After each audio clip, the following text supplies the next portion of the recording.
Recuerdo cuando tenía 22 años, viví una crisis grande en mi vida. Estaba en quinto año de Derecho en la Universidad de Medellín.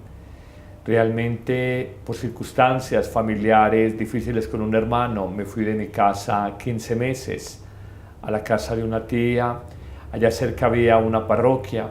Y en medio de esa crisis de haber salido de mi casa, de haberme sentido utilizado en el mundo de lo político como buen estudiante de Derecho que había sido. 2, de verme casi expulsado de la Universidad de Medellín porque teníamos un periódico y saqué un editorial donde hablaba en contra del rector. 3, y en medio como de un sinsentido de lo que era el derecho, que había iniciado con ilusión años atrás y ahora había perdido como todo interés y toda pasión para mí. Allí me iba en las mañanas a la Eucaristía de las 7. Luego me quedaba frente al sagrario y le decía a mis 22 años, Señor, ¿qué quieres de mí? Señor, si en verdad existes, háblame, manifiéstate, cuéntame qué es lo que quieres para mi vida. Al principio sentía silencio. Luego, con el pasar de los días, yendo frecuentemente de las 7:30 a las 8 de la mañana en el sagrario, empecé a sentir una rara y deliciosa paz. Algo me embargaba interiormente.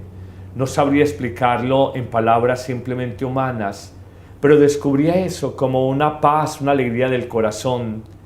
Eran las palabras de Dios, quizá yo no las entendía tan claramente porque esperaba un lenguaje más humano, casi con sonidos, con vocablos, pero es la forma como Dios nos habla. Son experiencias de tranquilidad, de paz, de fortaleza, una convicción, una certeza muy grande que no sabríamos explicar de otra manera, pero que en el fondo radicaba en esta convicción: no tengas miedo, yo estoy contigo, yo guío tu vida, yo te acompaño. Solo con el paso de los años alcancé a entender esta experiencia por las palabras de Jesús tan reiteradas en los evangelios.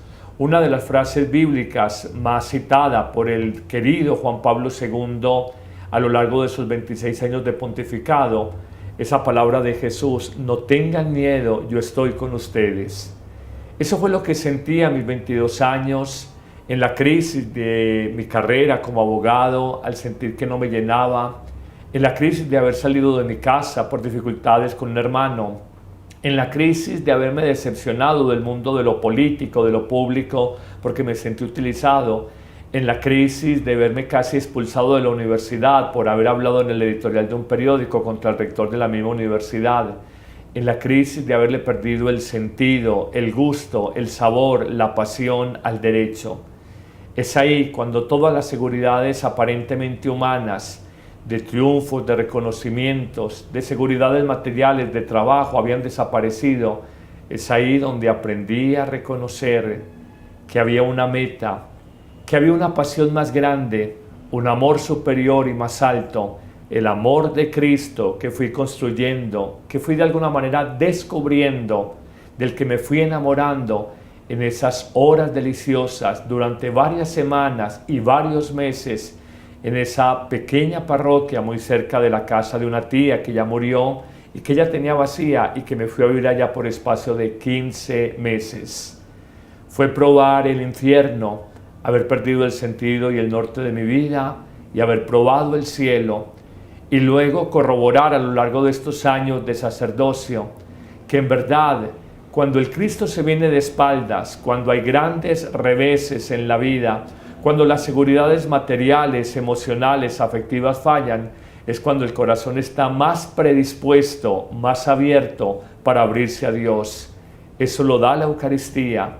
Ahí es donde entendí esta expresión: Jesús promete: siempre estaré con ustedes, no los abandonaré. Y uno reconoce precisamente en el tabernáculo, en el sagrario frente al Santísimo, esa promesa cumplida del Señor. Él está siempre con nosotros, Él no nos abandona. Uno siente su cercanía, su amistad, su cariño, su presencia, su calidez, su acompañamiento, la fortaleza que nos da.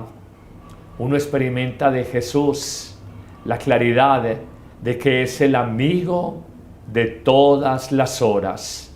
El que siempre va a estar allí.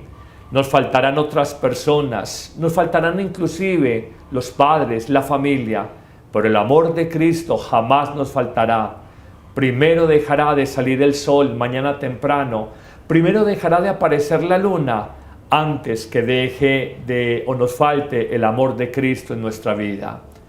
Hoy simplemente, en un testimonio sencillo, quiero invitarlos a que reconozcamos las bondades de Jesús Eucaristía, guardado silenciosa, discreta y amorosamente, presente en miles y miles de sagrarios y tabernáculos del mundo entero.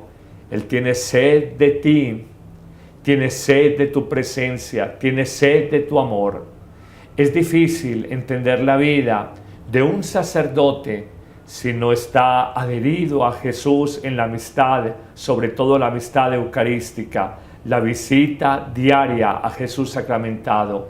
Y es también muy difícil entender la fidelidad de un laico católico si no está alimentándose permanentemente del amor de Jesús Eucaristía. Que Él nos acompañe en nuestra vida y que en esta época, en este tiempo de crisis, de estrés, de la sociedad depresiva, de los hombres y mujeres llenos de miedos, de angustias, donde buscamos el psiquiatra, el terapeuta, el psicólogo, el enfermero, el psicoanalista, buscamos medicamentos, medicinas naturales, descubramos que Jesús en la Eucaristía es el médico de médicos, es el enfermero de enfermeros, es el terapeuta de terapeutas. Nos atiende a cualquier hora, inclusive en la madrugada, sin pedirle cita. No nos cobra nada y nos da una medicina que tampoco nos vale nada. Su amor que es sanador, su paz que es tranquilidad para nosotros, su alegría, el gozo del alma de sabernos siempre guiados, protegidos, acompañados por Él. El sagrario es el gran amigo de todo orante. En el sagrario encontramos consuelo en nuestras tristezas, fortaleza en los momentos de debilidad, alegría cuando estamos melancólicos, certeza cuando tenemos dudas, paz cuando hay tormentas en el alma. En el sagrario se reconoce la voluntad de Dios y se maduran las grandes decisiones de la vida. Todos en la vida hemos tenido la experiencia de fruiciones espirituales, momentos de grandes alegrías interiores, pero todos en la vida, los laicos, los sacerdotes, incluso los santos, han tenido momentos de esterilidad, de aridez interior o espiritual. A veces estar allí frente al Santísimo como que pareciera que no nos dijera nada. Esa es la fe desnuda. Ahí hay que reventar sagrario, no solamente cuando sentimos el dulce amor de Jesús, sino también cuando a veces, por un misterio de la fe, la sensibilidad no nos ayuda y no experimentamos ese acompañamiento cercano y tierno de Jesús. Reventar sagrario es estar con Él. Reventar sagrario es decirle, no busco apoyos en nadie más. Reventar sagrario es poner toda nuestra confianza en el único que es digno de toda ella.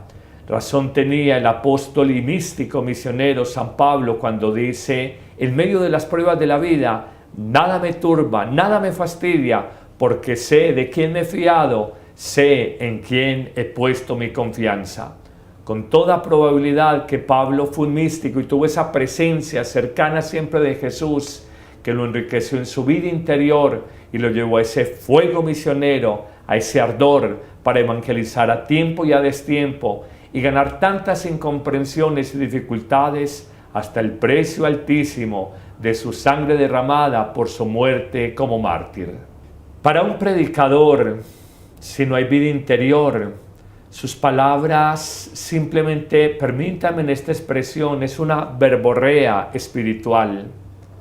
No es el hombre, no es la elocuencia humana la que cambia corazones, es la unción, es el poder de Dios, es la presencia del Espíritu Santo, a veces a través de palabras muy sencillas, las que son capaces de tocar la profundidad de la vida humana y renovar los corazones.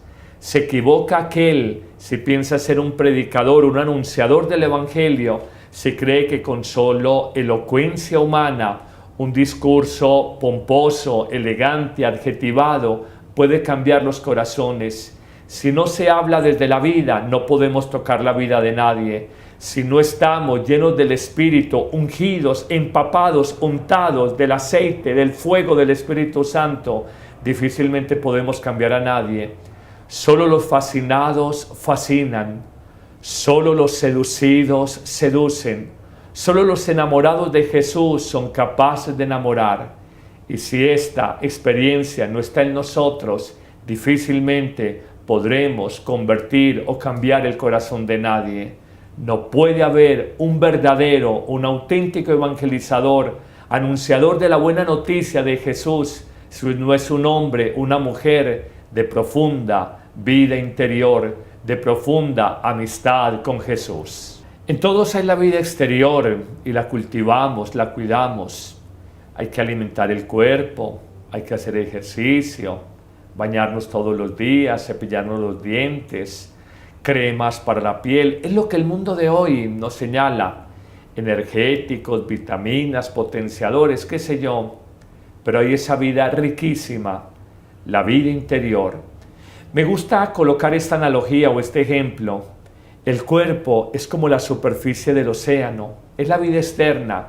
Pero si el océano se ve tan vasto y tan amplio, es mucho más vasto, mucho más amplio y muchísimo más profundo el océano en su profundidad, en su inmensidad, en su grandeza. Una grandeza tal que nos sobrecoge, nos sorprende, nos impresiona. La vida del alma, la vida interior, la vida de la fe, la vida de relación con Dios nos lleva precisamente a esto, a nosotros reconocer un mundo desconocido. Así como cultivas tu cuerpo con alimentación, con ejercicios, con vitaminas, con cremas, está bien que lo cuides, pero cuida más lo que es esencial, porque este cuerpo pasará. Cuida tu vida interior, aliméntate por la fe, la esperanza, el amor. Busca paz en tu corazón, libertad interior, alegría de vivir, que en definitiva la felicidad de la vida no está en las cosas, la felicidad de la vida está en el alma humana, cuando ella sabe vivir con sabiduría, con paz y con amor.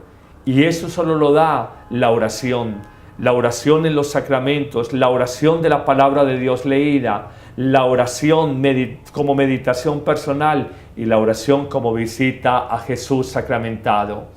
María es la gran orante, María es la de la vida interior. 1000 pruebas pasó, 1000 batallas vivió, pero a todas se sobrepuso porque fue grande su riqueza interior.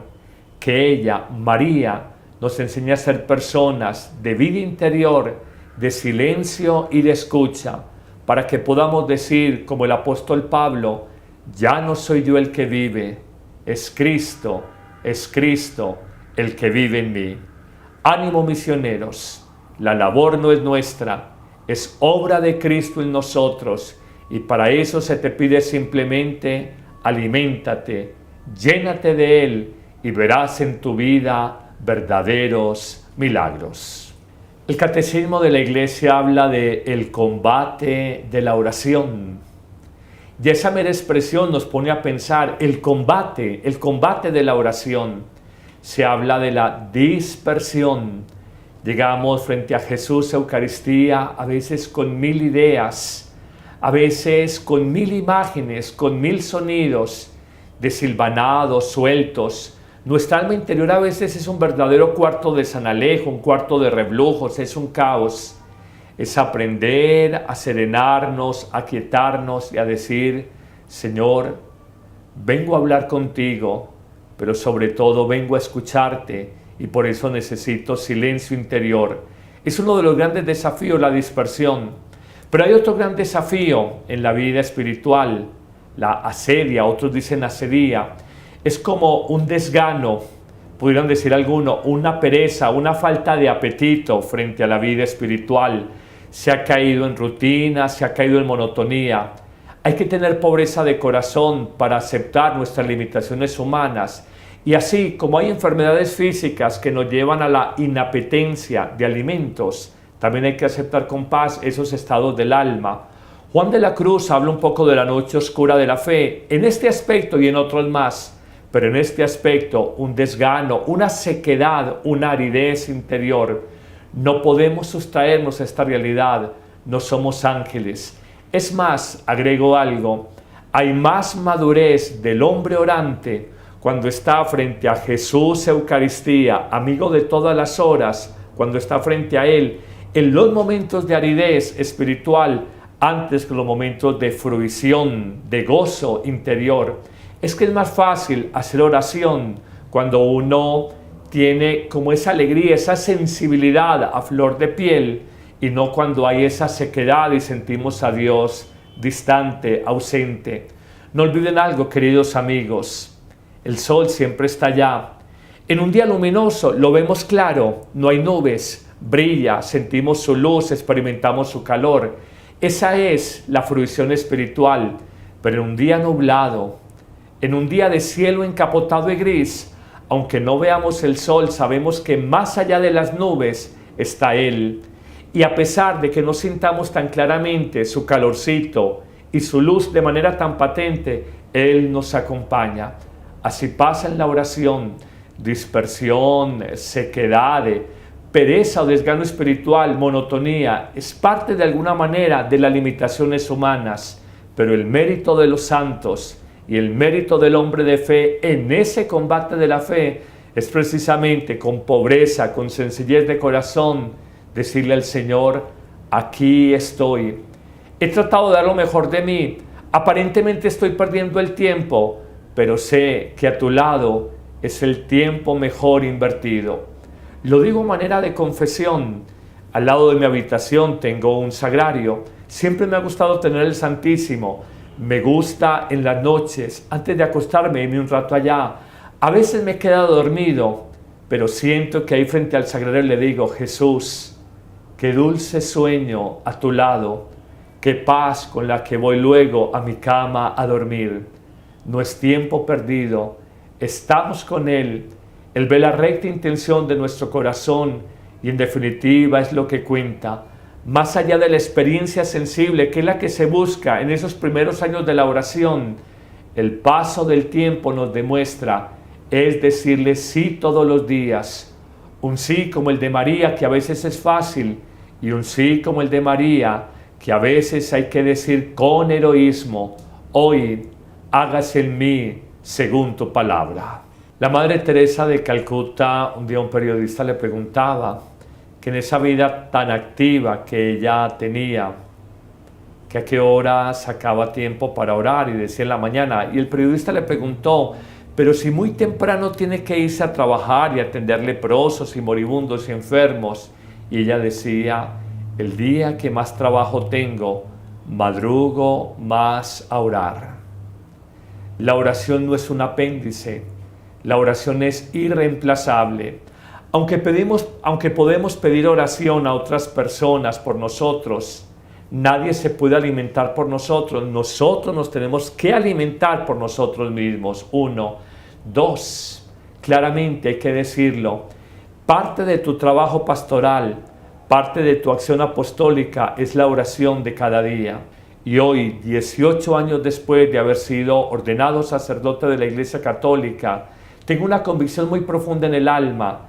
Sin oración no es posible fidelidad en el trabajo pastoral. Sin oración no es posible ardor misionero. Sin la oración no es posible celo por las almas. Sin la oración no es posible eficacia en la evangelización con nuestros hermanos. La oración es el oxígeno del alma. La oración es el alma de toda evangelización. Por la oración pedimos la fuerza del Espíritu Santo que nos ayuda a transformar toda realidad. Y la oración por excelencia, además de la Eucaristía, es ese encuentro cara a cara, intimidad a intimidad con Jesús sacramentado.